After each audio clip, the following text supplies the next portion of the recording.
योगी के सिंघम से कांपा जहांगीर खान, बांग्लादेश भागने की खबर ने मचाया हाहाकार। बंगाल से दिल्ली तक एक्शन में सारी फोर्स, ममता बनर्जी की बड़ी बेचैनी। शाह भी एक्शन में आए, शुभेंदु अधिकारी ने भी संभाली कमान। अब योगी मॉडल की उठने लगी पूरे बंगाल में लागू करने की मांग। घुसपैठियों की तो कमर टूटनी तय हुई। जहांगीर खान जैसे नेताओं का टूटेगा सिंडिकेट। बीजेपी सरकार बनते ही गायब होंगे अब माफियाओं के फेस। मिट्टी में मिलाने की हो गई सारी तैयारी, योगी की चर्चा जारी।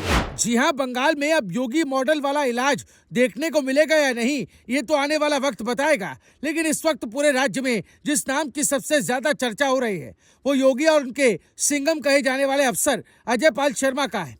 क्योंकि बीजेपी की ऐतिहासिक जीत के बाद बंगाल का पूरा राजनीतिक माहौल बदलता दिखाई दे रहा है। सोशल मीडिया से लेकर सियासी गलियारों तक सिर्फ एक ही सवाल गूंज रहा है कि क्या बंगाल में भी यूपी जैसा सख्त प्रशासन देखने को मिलेगा। यही वजह है कि बीजेपी समर्थकों के बीच योगी मॉडल सबसे बड़ा मुद्दा बन चुका है। दावा तो यहां तक किया जा रहा है कि जहांगीर खान जैसे सिंडिकेट चलाने वाले चेहरे अब सबसे ज्यादा डर में हैं और कुछ लोग बांग्लादेश भागने की तैयारी में जुट गए। दरअसल बंगाल में पिछले कई सालों से राजनीतिक हिंसा, बमबाजी, दबंगई और सिंडिकेट राज को लेकर लगातार सवाल उठते रहे हैं। चुनाव के दौरान भी कई इलाकों में हिंसा और बवाल की खबरें सामने आई थी।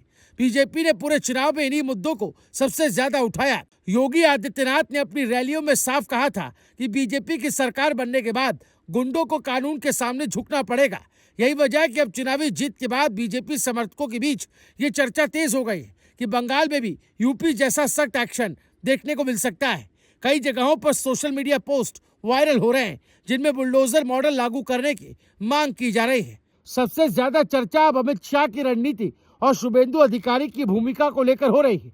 खबरें हैं कि शाह लगातार बंगाल के हालात पर नजर बनाए हुए हैं और पार्टी संगठन को सख्त प्रशासनिक तैयारी के संकेत दिए गए हैं। दूसरी तरफ शुभेंदु अधिकारी को ममता बनर्जी का सबसे बड़ा राजनीतिक दुश्मन माना जा रहा है और बीजेपी समर्थकों का दावा है कि अगर उनके हाथ में सत्ता की कमान आई तो बंगाल में प्रशासनिक तस्वीर पूरी तरह बदल सकती है। यही वजह है कि अब योगी मॉडल और शुभेंदु मॉडल एक साथ जोड़कर देखा जाने लगा है।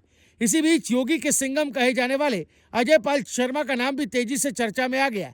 बीजेपी समर्थकों के बीच दावा किया जा रहा है कि अपराधियों पर सख्त कार्रवाई के लिए चर्चित रहे अजय पाल शर्मा पहले से ही बंगाल के हालात पर नजर बनाए हुए हैं और शाह से उनकी सीधी बातचीत भी हुई है। यही वजह है कि टीएमसी खेमे में बेचैनी बढ़ती हुई दिखाई दे रही है। सोशल मीडिया पर लगातार ऐसे पोस्ट वायरल हो रहे हैं जिनमें कहा जा रहा है कि अब बंगाल में दबंगई और राजनीतिक संरक्षण पर बड़ा प्रहार होने वाला है। घुसपैठ और सीमा सुरक्षा का मुद्दा भी इस पूरे माहौल के केंद्र में बना हुआ है। बीजेपी लंबे समय से बंगाल में अवैध घुसपैठ को बड़ा चुनावी मुद्दा बनाती रही है।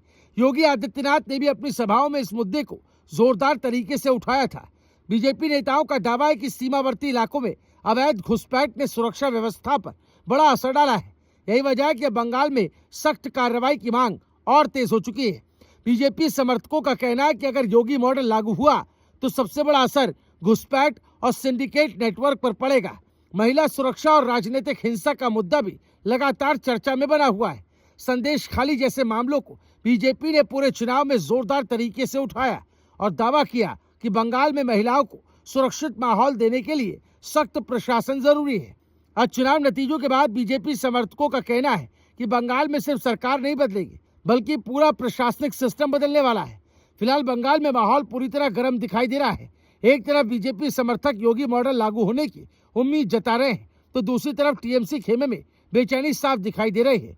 सबसे बड़ी नजर अब इस बात पर टिकी है कि आने वाले दिनों में बंगाल में प्रशासनिक स्तर पर क्या बड़े फैसले लिए जाते हैं और क्या सच में यूपी जैसी सख्त कार्रवाई की तस्वीरें देखने को मिलेंगी। Bureau report, news live TV.